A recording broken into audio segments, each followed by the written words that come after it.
sans se laisser décourager par les risques potentiels pour la santé. Des millions de femmes utilisent des produits éclaircissants dans l'espoir d'obtenir une peau plus claire.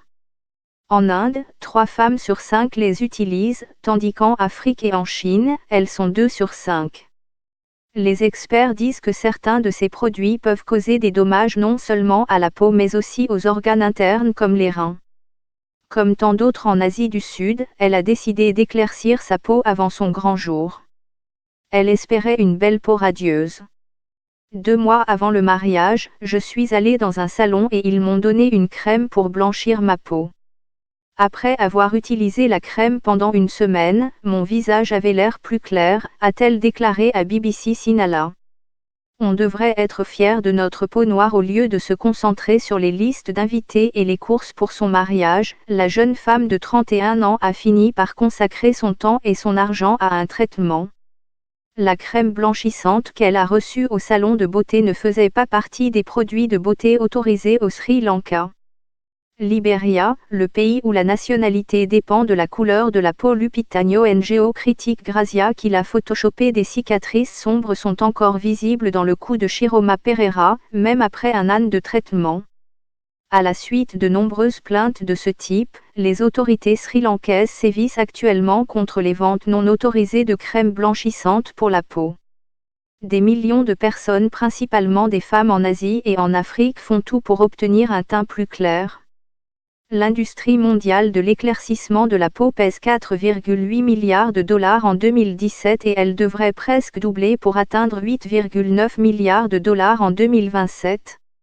Il comprend une gamme de produits tels que savon, crème, gommage, comprimés et même des injections conçues pour ralentir la production de mélanine, et ils sont incroyablement populaires. Selon l'Organisation mondiale de la santé, 4 femmes africaines sur 10 utilisent des produits éclaircissants pour la peau. On vient tout d'Afrique et on était tout noir en Afrique. Le Nigeria arrive en tête de liste avec 77% des femmes utilisant des produits éclaircissants pour la peau, viennent ensuite le Togo, 59%, et l'Afrique du Sud, 35%. L'année dernière, les autorités ghanéennes ont mis en garde les femmes enceintes contre la prise d'une pilule éclaircissante contenant l'antioxydant glutathion. Les femmes de ce pays prenaient la pilule dans l'espoir qu'elle éclaircirait la peau de leur enfant à naître dans l'utérus. Au Ghana, des pilules pour accoucher dès un bébé clair de peau. L'Amérique n'en a pas fini de ces vieux démons racialistes. La Gambie, la Côte d'Ivoire et le Rwanda ont tous interdit les produits éclaircissants contenant de l'hydroquinone, qui réduit la production de mélanine, mais peut aussi causer des dommages cutanés permanents. Selon la Fondation britannique pour la peau, les agents à base d'hydroquinone peuvent être utilisés en toute sécurité sous la supervision d'un dermatologue consultant pour traiter les zones de pigmentation inégale avec de bons résultats. Certaines crèmes blanchissantes peuvent être utiles, mais elles doivent être prescrites et surveillées de près par un dermatologue, sinon elles peuvent être dangereuses, explique Anton Alexandrov, porte-parole de la Fondation. Mais la Fondation insiste sur le fait qu'il n'existe pas de méthode sûre et reconnue pour éclaircir l'ensemble de votre peau.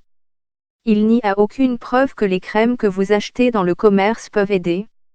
Elles peuvent avoir l'effet contraire. Elles peuvent rendre la peau anormalement blanche ou même la rendre plus foncée, et la peau peut perdre ses qualités naturelles, prévient Alexandrov. Mais les médecins prescrivent des produits éclaircissants pour traiter certaines affections comme le mélasme. Il s'agit d'une affection cutanée fréquente chez l'adulte, caractérisée par l'apparition de taches pigmentaires brunes ou grisâtres, habituellement sur le visage. La couleur de la peau peut être restaurée par un dermatologue. Il existe des crèmes autorisées qui peuvent être utilisées par les médecins, dit Alexandrov. Mais la plupart des femmes commencent à acheter et à utiliser des produits cosmétiques éclaircissants pour la peau sans aucune surveillance médicale ou directive, mais ils peuvent avoir de graves effets secondaires, tels que, certains produits qui promettent une dépigmentation accélérée peuvent contenir des substances nocives. Mais elle a également constaté que les produits contenant du mercure sont encore fabriqués en Chine, en République dominicaine, au Liban, au Mexique, au Pakistan, aux Philippines, en Thaïlande et aux États-Unis. Rihanna, première femme noire à la une de Vogue UK. Diantra Forest, albinos égérie d'une grande marque. Les produits contiennent ce produit chimique toxique car les sels de mercure ralentissent la formation de mélanine. L'UE et de nombreux pays africains ont interdit les produits de soins de la peau contenant ce métal. Les États-Unis, le Canada, les Philippines et quelques autres pays permettent la présence de très faibles concentrations de mercure. Le mercure est un poison et il peut causer toutes sortes de problèmes de santé, explique Alexandrov.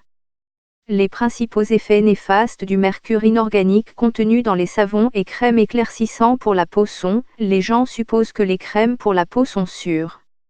Beaucoup ne pensent pas aux risques possibles pour la santé.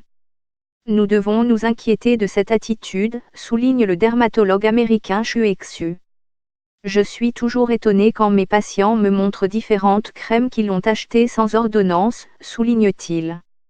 Il enseigne à l'école de médecine Feinberg et a effectué des recherches sur les effets néfastes des cosmétiques et des produits de soins personnels sur la santé. Certaines crèmes pour la peau contiennent des stéroïdes topiques qui peuvent nuire à un patient s'ils ne sont pas utilisés correctement. Le Dr Xu milite pour l'adoption de normes réglementaires plus strictes afin d'éliminer les produits dangereux. L'industrie cosmétique n'est pas aussi réglementée que l'industrie pharmaceutique. Les plus grands fabricants évitent les matériaux nocifs, mais nous avons beaucoup de problèmes quand il s'agit de produits cosmétiques importés, pointe-t-il. Le marché est inondé de contrefaçons qui ne sont pas faciles à repérer. Les fabricants ont du mal à démanteler les groupes criminels qui produisent, transportent et vendent des produits contrefaits. Si on ne sait pas qui le fabrique, vous ne pouvez pas remonter jusqu'au vendeur, explique le médecin. Dans l'ensemble, de nombreux produits sont très sûrs. Mais si vous achetez des produits puissants pour éclaircir la peau sur Internet, vous devriez être très prudent, met en garde Dr Xu. Muhammad Ali, superstar de la boxe, qui s'est battu contre de nombreuses barrières sociales, a remis en question de façon poignante ses croyances anciennes lors d'un sermon prononcé dans une église apostolique en 1983. Pourquoi tous les anges sont-ils blancs ? Pourquoi il n'y a pas d'ange noir ? Demandait le champion. Dans différentes cultures et langues, le blanc est souvent associé à la paix, à la beauté et à l'intelligence, tandis que le noir est synonyme de mort, de catastrophe, de mauvais regards et d'émotions plus sombres. L'industrie du divertissement est souvent accusée de promouvoir un type de corps et une couleur de peau particulier, ce qui rend des millions de femmes peu sûres d'elles. Pour combattre les stéréotypes profondément enracinés, de nombreuses campagnes au niveau local ont vu le jour. Dark is Beautiful est l'une de ces initiatives qui encourage les femmes indiennes à éviter les produits de blanchiment de la peau. Les organisateurs de l'équivalent pakistanais d'Infer et AMP, Lovely font passer le message: il n'est pas nécessaire d'avoir la peau claire pour être belle. Le projet Beautywell aux États-Unis vise à mettre fin aux pratiques d'éclaircissement de la peau et à l'exposition aux produits chimiques parmi la communauté migrante somalienne. Il y a 2 ans, cet ingénieur de 24 ans s'est fait représenter sous les traits de la déesse Lakshmi, la déesse de la richesse dans la mythologie hindoue, dans une campagne intitulée Dark is Divine. Le but de cette campagne est d'instiller l'idée que les dieux et les déesses peuvent être dépeints comme des êtres à la peau sombre. Ceux qui font de la publicité pour des bijoux ou des saris en soie insistent généralement pour avoir des mannequins à la peau plus claire. Parce qu'il existe une perception sociale selon laquelle l'abondance et la couleur de la peau sont liées, explique Madame Periyazami. Ceci dans une région où la lumière du soleil est abondante et où la grande majorité de la population a un teint de peau plus foncé. Lorsqu'elle a participé à un concours de beauté l'an dernier, il a été suggéré à Periyazami de chercher à avoir une peau éclatante. Ce qu'il voulait dire en réalité, c'est que je devrais aller me faire blanchir la peau et obtenir une peau plus claire, explique-t-elle. Elle n'avait ni argent ni envie de le faire. Elle s'est quand même classée parmi les 25 premières au concours Miss Diva, auquel participent des femmes de tout le pays. Elle dit qu'elle a perdu environ 10 kg et fait une autre tentative pour gagner le concours de beauté. Je sais que mes chances sont minces à cause de la couleur de ma peau. Mais je suis à l'aise et confiante quant à mon apparence. Je pense que je peux surmonter ces obstacles, déclare TL.